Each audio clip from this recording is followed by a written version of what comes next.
Admiral White stood at the massive window of the Galactic Council's observation deck, his four hands clasped behind his back, as he watched the small blue planet rotating slowly in the distance. His scales shimmered with a mix of anxiety and fascination as he dictated his report. Council log, standard date 4528. Today marks our first official observation of species 3742, self-named humans. What we have witnessed in the past 48 hours has forced me to reconsider everything I thought I knew about first contact protocols. He paused, remembering how different this had been from every other first contact he had overseen in his 300-year career. When our scout ships deliberately revealed themselves over their major cities, we expected the usual responses: panic, religious hysteria, or military confusion. Instead, within minutes of our appearance, their global communication networks lit up with excitement. White moved closer to the window, his inner eyelids blinking rapidly as he recalled the events. Their military forces mobilized with surprising efficiency, yes, but not with fear. They moved with purpose, taking defensive positions while simultaneously preparing welcome centers. Their leaders didn't hide in bunkers. They stepped out into the open, ready to greet us. Most shockingly, their primary reaction seemed to be curiosity. He activated a holographic display, showing recordings from Earth's various media outlets. Humans of all types were celebrating in the streets. Scientists were giving interviews with detailed speculation about alien biology, and children were waving at the sky. Within 6 hours of our appearance, they had prepared a basic translation matrix using mathematical principles.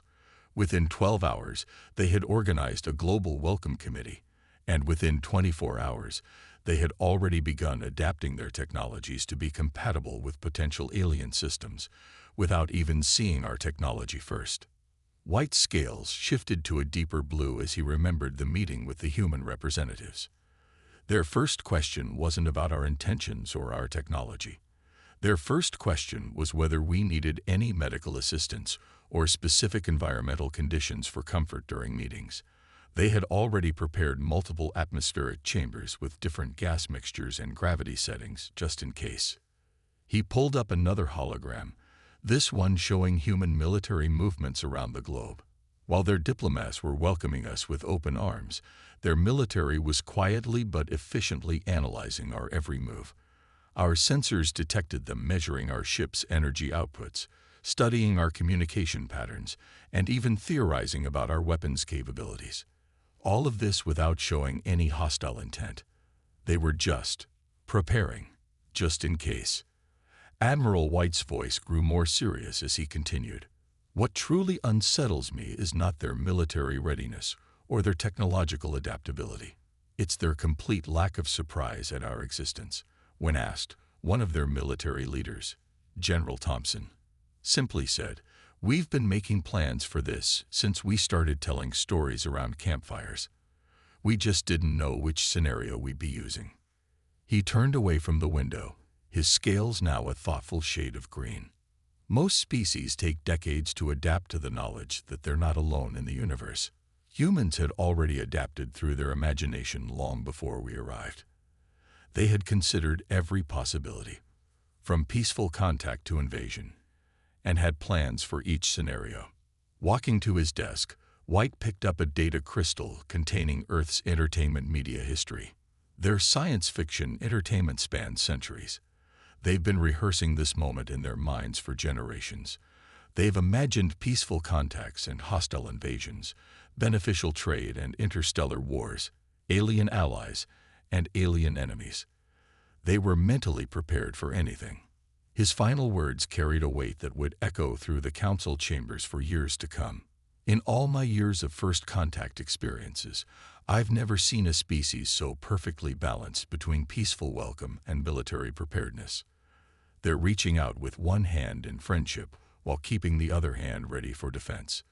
The most remarkable thing about humanity isn't that they were ready for us. It's that they were ready for anything.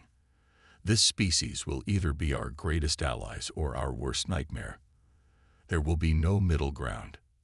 End log. The council's meeting chamber was unusually quiet as Professor Gray, the lead cynoanthropologist, displayed images of human history on the massive holographic screen. The assembled representatives from 50 different species watched in stunned silence. As you can see, Professor Gray began, his tentacles moving nervously across his datapad. Human history is unlike anything we've encountered before.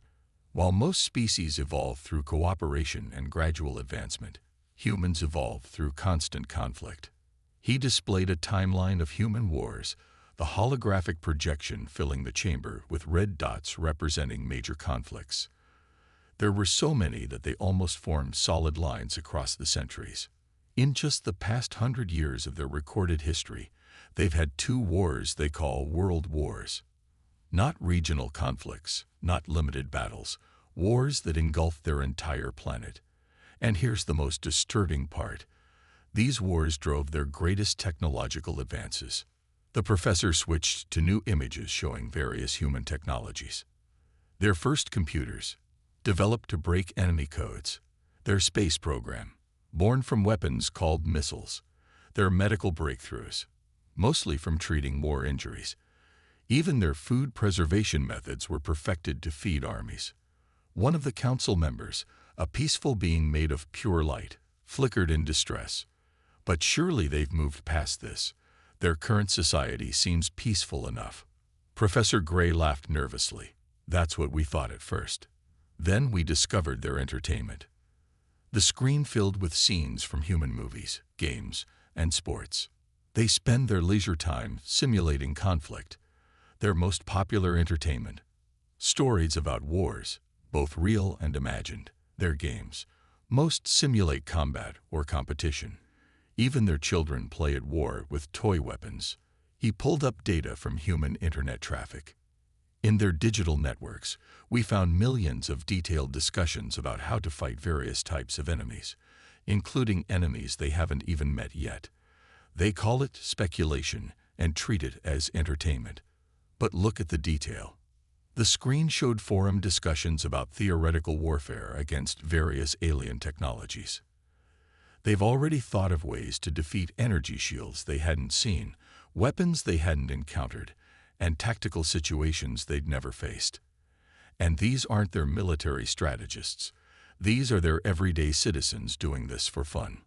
Another council member, an ancient silicon-based being, ground out a question. How do they maintain stability with such violent tendencies? Professor Gray displayed new images, these showing human peaceful activities. Families in parks, diplomatic meetings, scientific cooperation. That's the paradox. They're capable of incredible cooperation and peace. They build amazing things together, help each other during disasters, and show remarkable kindness. But they never, ever forget how to fight. It's as if they exist in 2 states simultaneously, perfect peace and perfect readiness for war. He showed final statistics on the screen. Every human nation has a military, even the most peaceful ones. Every human child learns about war in their schools. Every human adult knows that peace must be protected.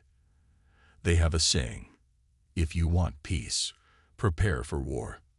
The professor's tentacles curled tightly as he delivered his conclusion. Most species in the galaxy evolved past their violent tendencies. Humans didn't. They mastered them, controlled them, but kept them ready.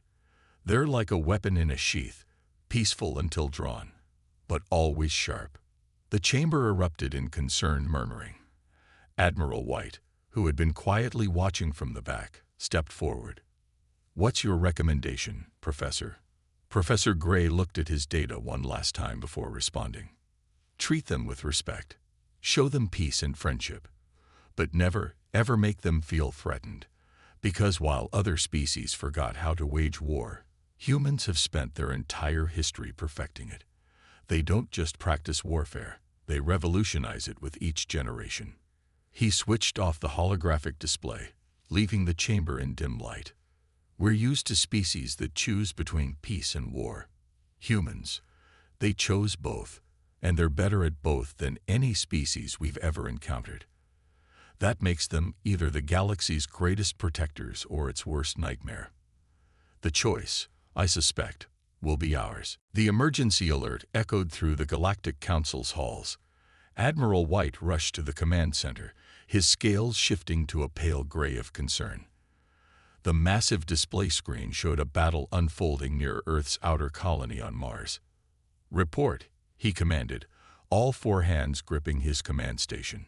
"The Blue Crest Empire launched an attack on the human Mars colony 1 hour ago," his officer responded, bringing up detailed battle feeds. They thought it would be an easy victory, a show of force to establish dominance over the newcomers. The admiral watched as Blue Crest warships, elegant spiral-shaped vessels that had dominated their sector for millennia, moved into attack formation around Mars. How did the humans respond? White asked, though the sinking feeling in his stomach told him he already knew. "That's why we called you, sir. You need to see this." The display shifted to show the human response. What happened next made even the veteran admiral's scales ripple in shock. The humans didn't panic. They didn't call for council intervention. They didn't even try to negotiate. Instead, within 15 minutes of the first shot, every human military vessel in the solar system was moving with precise, practiced coordination. Are they executing a pre-planned response?" White asked in disbelief. "Yes, sir. They're calling it Protocol Zulu. It appears to be one of thousands of response plans they had ready. This one specifically designed for an attack on Mars." The Blue Crest Empire had expected a disorganized defense from the young spacefaring race. Instead, they faced what looked like a carefully choreographed dance of destruction. Human ships moved in formations that made no sense to traditional military doctrine. Until they did. "Sir," another officer called out, "we're intercepting human communications. They're not using standard military channels. They're using gaming networks." White moved closer to the screen. "Explain." "The humans are coordinating their defense using protocols developed in their entertainment simulations. Their civilian gaming networks are handling military communications because they've been practicing this scenario for fun for decades." The battle unfolded with terrifying efficiency. Human ships took losses, yes, but for every human vessel destroyed, 3 Blue Crest ships fell. The humans weren't fighting like a young species should. They fought like they'd been doing this for thousands of years. "Sir, the humans are deploying something new," an analyst reported. "They're calling them Tesla swarms, thousands of small, automated drones." The screen filled with clouds of tiny ships, each no bigger than a shuttle. The Blue Crest ships, designed to fight capital ships, couldn't track the small, fast-moving targets.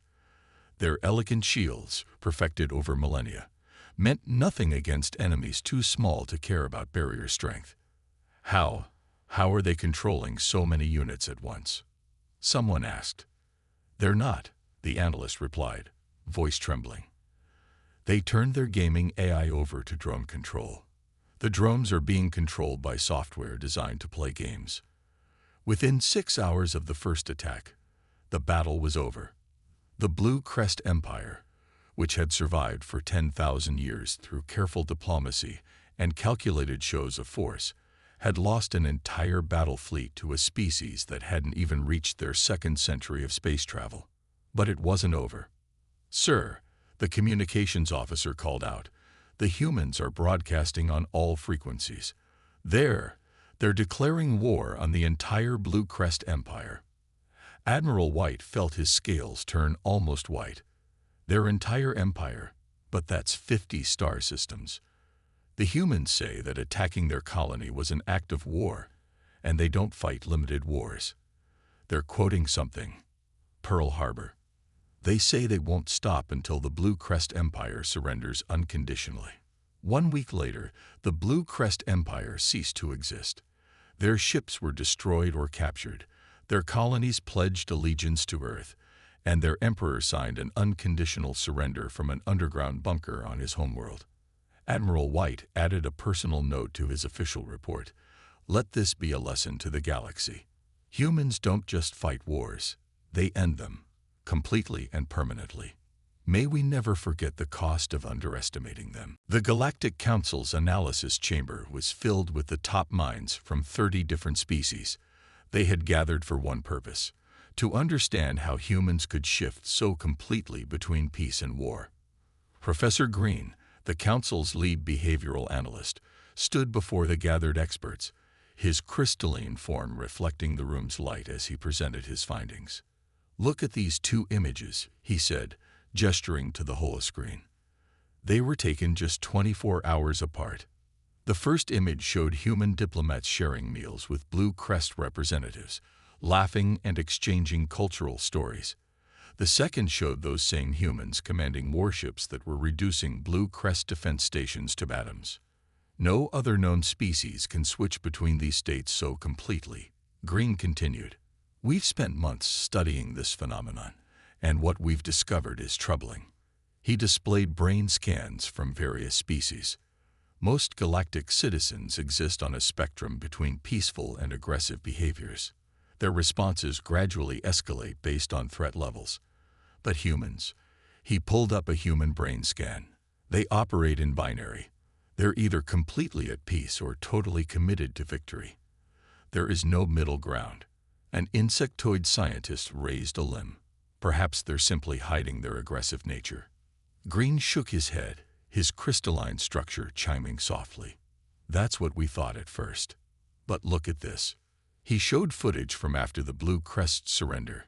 Humans were providing medical aid to their former enemies, rebuilding destroyed Blue Crest cities, and even helping to improve their technology.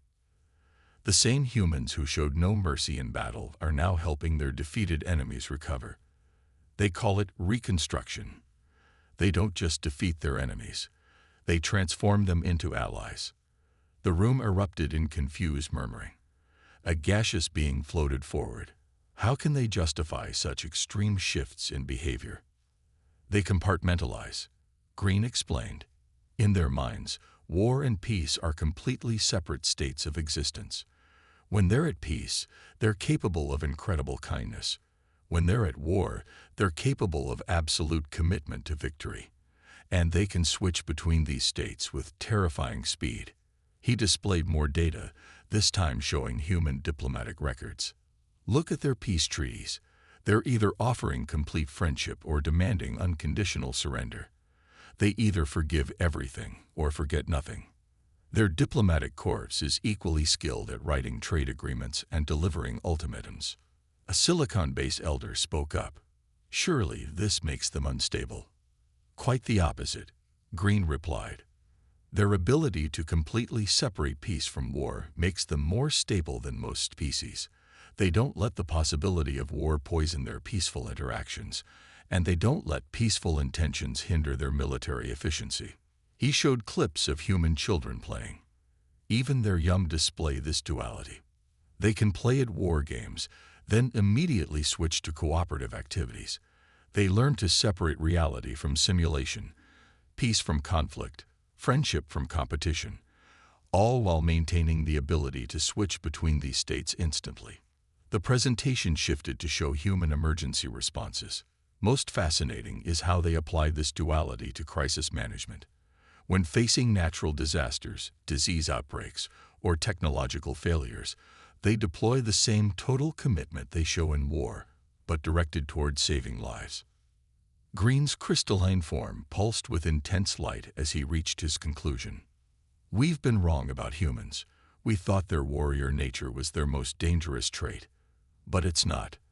Their most dangerous trait is their ability to choose, with perfect clarity, when to be warriors and when to be peacekeepers.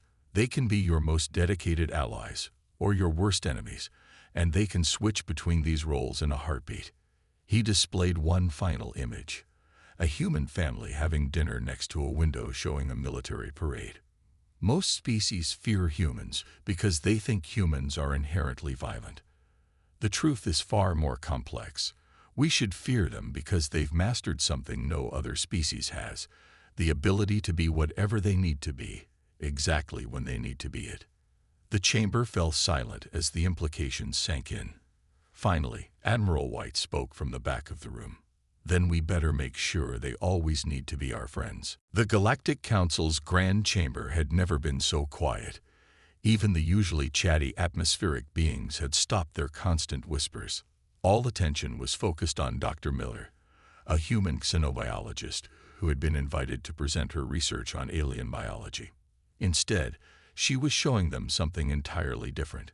As you can see, Dr. Miller said casually, pointing to her holographic display, the crystalline structure of the Luminous Federation's warships has a fundamental flaw. Their light-based shields have a resonance frequency that, if matched precisely, would cause their entire fleet to shatter. The Luminous Federation's representatives flickered in alarm. Moving on, she continued, as if discussing the weather, the Hive Collective's neural network can be completely disrupted by a specific combination of ultra-low frequencies. We discovered this while studying space whale songs. Actually, fascinating coincidence. Admiral White felt his scales turning pale. The human wasn't just revealing military secrets, she was dismantling the defensive capabilities of every major power in the galaxy. And she was doing it with a smile.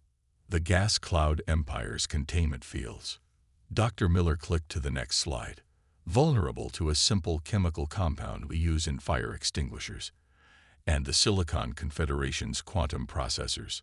They have a delightful reaction to ordinary water vapor. One of the council members finally found their voice. Dr. Miller, why are you showing us this? She blinked, looking genuinely surprised.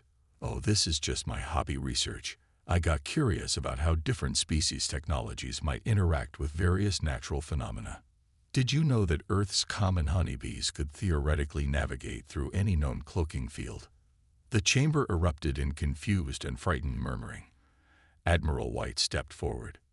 Doctor, are you saying that humans have been studying our weaknesses? Studying everything, actually, she corrected cheerfully. It's what we do. We have entire universities dedicated to understanding every aspect of the universe. Military applications are just one small part of it. She pulled up another diagram. For instance, we've also figured out how to enhance the Luminous Federation's shield strength by 300%, how to protect the Hive Collective from solar flares, and how to stabilize the gas cloud empire's reproduction cycle. Science is science. It can help or harm. The council members stared in stunned silence. They had thought humans were just remarkably good at warfare. The truth was far more terrifying. Humans studied everything as if it might become relevant to warfare, while simultaneously looking for ways to improve and help. Would you like to see my research on cross-species medical treatments? Dr. Miller asked brightly. I have some fascinating theories about adapting human cellular regeneration techniques, Stowe. That's enough, Doctor. Admiral White interrupted gently. I think we understand. As Dr. Miller gathered her materials, clearly disappointed at not being able to share more of her research, the Admiral addressed the council. We've been asking the wrong questions, he said slowly. We wondered how humans could be so good at war and peace. Now we know. They don't just prepare for war or peace, they prepare for everything. He gestured to Dr. Miller's retreating form. That wasn't a threat display. That was a human being curious. They study our weaknesses with the same enthusiasm they study our art. They learn how to destroy us with the same dedication they use to learn how to heal us. The Silicon Elder's voice crackled. What do we do with this information? Admiral White's scales shifted to a deep blue of revelation. We do the only thing we can do.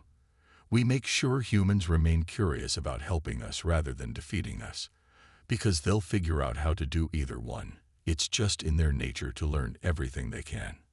He looked at the data still floating in the holographic display.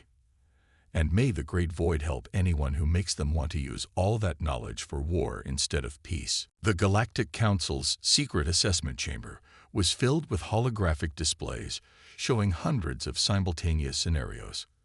Admiral White and his team had spent months testing human response capabilities, and what they discovered left them sleepless. Play the extinction-level event simulation again, White commanded, his scales a deep purple of concern. The hologram showed Earth, with a massive asteroid suddenly appearing on a collision course, giving only 48 hours notice. The simulation wasn't announced.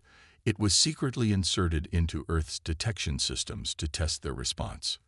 Within 3 minutes of detection, reported Captain Blue, their automated systems had calculated the impact probability and initiated their Protocol Omega. Within 7 minutes, every major world leader was awake and in their command centers. Within 12 minutes, they had 3 different solutions in motion simultaneously. The hologram showed human ships launching, ground-based weapons activating, and underground bunkers preparing. They didn't just try to stop the asteroid, Blue continued. They began evacuating critical personnel to their Mars colony, activated something called seed vault protocols, and started moving their fleet to protected positions, all while working to prevent the impact. White nodded. Show the alien plague scenario. New images appeared, showing a simulated outbreak of an engineered virus in major human cities. Even more impressive, Blue said. They had containment protocols we didn't even think were possible. Their medical response teams had procedures for diseases that don't even exist yet. They called it Operation Wildfire, a response plan they created decades ago just in case. The invasion simulation, White asked. That's the most disturbing one, sir. Blue brought up new data. We simulated an invasion force larger than anything the galaxy has ever seen. Their response was, he paused, well, see for yourself. The hologram showed human military assets appearing from seemingly nowhere. Hidden bases activated, civilian facilities transformed into military production centers. Underground facilities that hadn't shown up on any scan suddenly bustled with activity. They call it Total War Doctrine, Blue explained. Every civilian facility has a military conversion plan. Every public space has a defensive layout. Every citizen has a designated role. They've been practicing this for generations, not because they expected it, but because they believed in being ready for anything. White moved through the room, examining other scenarios. Solar flares, dimensional rifts, first contact with energy beings, time paradoxes, reality failures. How many response plans do they have? He asked quietly. We've identified over 10,000 major protocols, Blue replied. And those are just the ones we can detect. Each one is regularly updated, practiced, and improved. They run simulations constantly, disguised as entertainment or training exercises. Another analyst, Officer Green, stepped forward with a new report. Sir, we've discovered something else. These aren't just military plans. Every scenario has multiple layers: survival, recovery, rebuilding, and even taking advantage of the crisis to improve. He showed more data.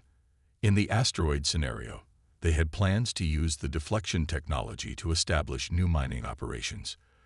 In the plague scenario, they had research protocols to study the virus while fighting it. Even in the invasion scenario, they had plans to reverse engineer any enemy technology they could capture. White felt his scales shifting through multiple colors as he processed this information. They don't just plan for survival. They plan for victory. In every scenario, against any threat, they're not just trying to endure. They're looking for ways to come out stronger. The room fell silent as they watched more simulations play out. Humans responding to solar system-wide power failures, quantum anomalies, hostile artificial intelligence outbreaks, and in every scenario, they had detailed, practiced responses ready. Sir, Blue finally asked, what do we do with this information? Admiral White turned to face his team, his scales settling into a deep blue of certainty. We do nothing. We simply remember what we've learned here. Humans don't just prepare for the expected. They prepare for the impossible. They don't just plan for defense. They plan for advancement. And most importantly, he looked at the continuing simulations. They do all this not because they're afraid, but because to them, it's simply common sense. He switched off the main display. Let the galaxy know this truth. If you ever face humans in conflict, you won't just be fighting their current capabilities. You'll be fighting every scenario they've ever imagined, every solution they've ever devised, and every response they've ever practiced. And they've been practicing for a very, very long time. The highest chamber of the Galactic Council was in session. Today's meeting would establish the official policy toward humans for the next 1,000 years. Admiral White stood before the assembled representatives of every major galactic power, his scales shifting between deep green and blue as he prepared to speak. "I come before you today with a report that will change how we view our place in the galaxy," he began. "For the past year, we have studied humans from every possible angle. What we discovered has forced us to rewrite our understanding of what makes a species truly dangerous or truly valuable." He activated the chamber's holographic system, showing Earth rotating peacefully. "My original recommendation was to implement the Human Containment Protocol, to quietly restrict their expansion and limit their influence. I was wrong, completely and fundamentally wrong." The chamber erupted in murmurs. Admiral White was known for many things, but admitting error was not one of them. "Look at this," he continued, displaying images of human achievements. "In the time we've spent studying them, they've cured 3 of their major diseases, improved their faster-than-light drive efficiency by 40%, and established 2 new colony worlds. They did this while simultaneously maintaining military readiness that would exhaust any other species." He showed more images: human children in schools, scientists in laboratories, soldiers in training, artists at work. "We thought their warrior nature was what made them dangerous. We were wrong. Their true power lies in their endless drive to improve, to learn, to prepare. They don't just fight wars better than anyone. They do everything better than anyone, because to them, everything is worth mastering." The display shifted to show human medical facilities treating alien species, human engineers helping improve alien technology, human artists creating works that blended galactic cultures. In the past year alone, they've developed treatments for 15 diseases that plagued other species. They've solved engineering problems that stumped the Silicon Confederation for centuries. They've created art that makes the Luminous Federation's poets weep with joy. And they've done all this while maintaining enough military power to defeat any 3 galactic powers combined. He paused, letting that sink in. But here's what truly matters: they want to help. Their first instinct isn't conquest, it's cooperation. Their default state isn't war, it's peace. They prepare for the worst not because they want it to happen, but because they refuse to be caught unprepared if it does. White's scales settled into a calm blue as he delivered his final recommendation. "Therefore, I propose the Human Alliance Initiative, not to contain them, but to embrace them, not to limit their influence, but to help them expand it. Because the only thing more dangerous than having humans as enemies is letting anyone else have them as allies."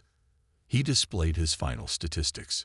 Since joining the galactic community, humans have improved galactic medical technology by 300%, enhanced space travel efficiency by 200%, strengthened defensive capabilities of 15 species, prevented 3 interstellar wars through diplomacy, solved 200 unsolvable scientific problems, created 47 new forms of art, and developed contingency plans for every possible crisis we could imagine.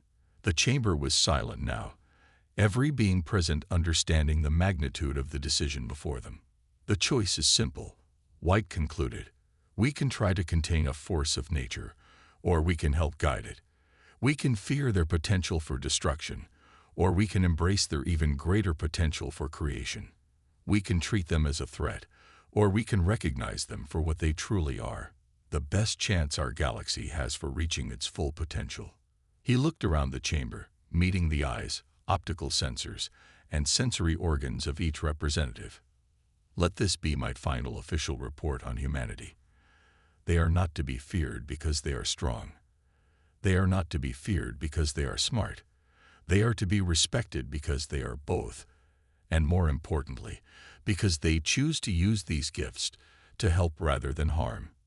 The only ones who should fear humans are those who would threaten the peace they work so hard to maintain. The vote that followed was unanimous.